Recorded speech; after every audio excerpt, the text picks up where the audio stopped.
Hey everyone, welcome back. Ready for another deep dive?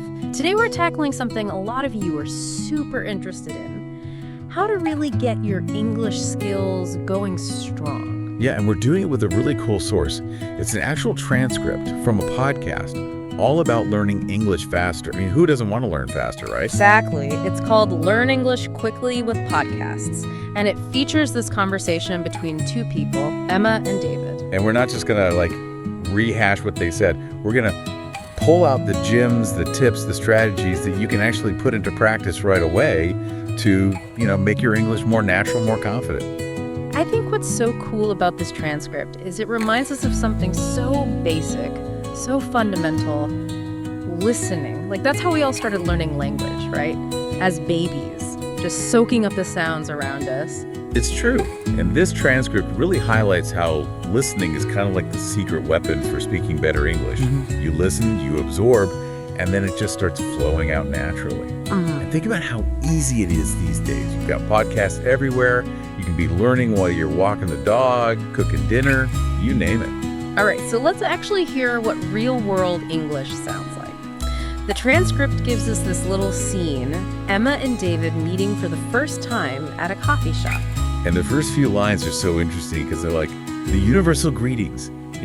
Nice to meet you. How are you today? It's like English 101, but it's also what people actually say all the time. And it flows so naturally from there. Do you come here often? And then boom, so what do you do? I mean, how many times have we all heard or said those exact phrases? Right, it's like a blueprint for casual conversation. Plus, they're sharing those basic details about themselves, names, professions. That's how we connect, how we build rapport. It's a tiny interaction, but packed with useful stuff. So we've got a glimpse of natural English. But the transcript also gets real about some of the common mistakes learners make. What are some of those traps people often fall into?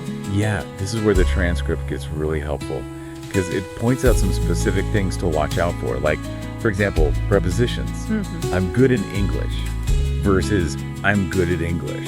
Yeah, those little words, right? They can be so tricky. Totally. Because often there's no direct translation from your native language, and the rules can seem, kind of random sometimes. Not always logical. And the transcript also talks about mixing up he and she, which I know I did a lot when I was first learning English. It happens to everyone. And then there's the thing about leaving out articles A and B. Like saying, I saw a movie yesterday instead of I saw a movie yesterday. It seems small, but it makes a huge difference in how natural you sound. Right. Those articles add so much context. And another big one they mentioned is using present tense when you need past tense. Like saying, yesterday I go to the park instead of yesterday I went to the park. Easy mistake to make. But the point the transcript makes is these aren't like failures. They're normal parts of the learning process. The key is to recognize them so you can start correcting yourself. Exactly. Okay, so we're seeing how everyday English works. We're aware of some common pitfalls. Now let's talk about something fun.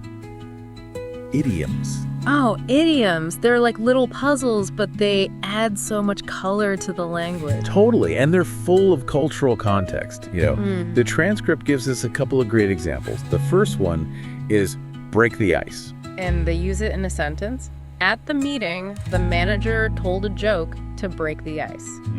So clearly it's about easing the tension, making people feel more comfortable when they first meet. Exactly. It's not about actual ice. It's about that initial awkwardness. Yeah. And then we have hit the books. I have a test tomorrow, so I need to hit the books tonight. Ah, yes. So hit the books obviously means to study hard. Yeah. So the transcript is showing us that as we learn English, we should not only focus on grammar and vocabulary, but also start picking up these idioms because they're going to make us sound so much more natural and fluent. And frankly, they're fun. Okay, so we're starting to get a feel for the language. We're avoiding common mistakes. We're even throwing in some idioms. But how do we actually improve our listening skills, which we know are so crucial? Well, the transcript offers some really practical advice here. And it starts with active listening. So not just having English on in the background, but actually focusing, right. But I have to admit, sometimes when I'm listening to something in English, my mind wanders or I get discouraged if I miss a few words. Any tips for how to stay truly engaged? That's such a common problem. And I think the transcript implicitly addresses this by emphasizing that it's okay to miss a few words. The key is to focus on understanding the overall message, the context. That makes sense. Don't get too hung up on individual words. Exactly. And it also suggests listening to a variety of accents, which I think is brilliant. Because, let's face it, the real world is full of different accents. You don't want to be limited to understanding only one type of English. Right. The more you expose yourself to different accents, the more adaptable your ear becomes. And the transcript also talks about repeating difficult sentences out loud. I can see how that would help with pronunciation, almost like training your mouth to make the sounds. Absolutely.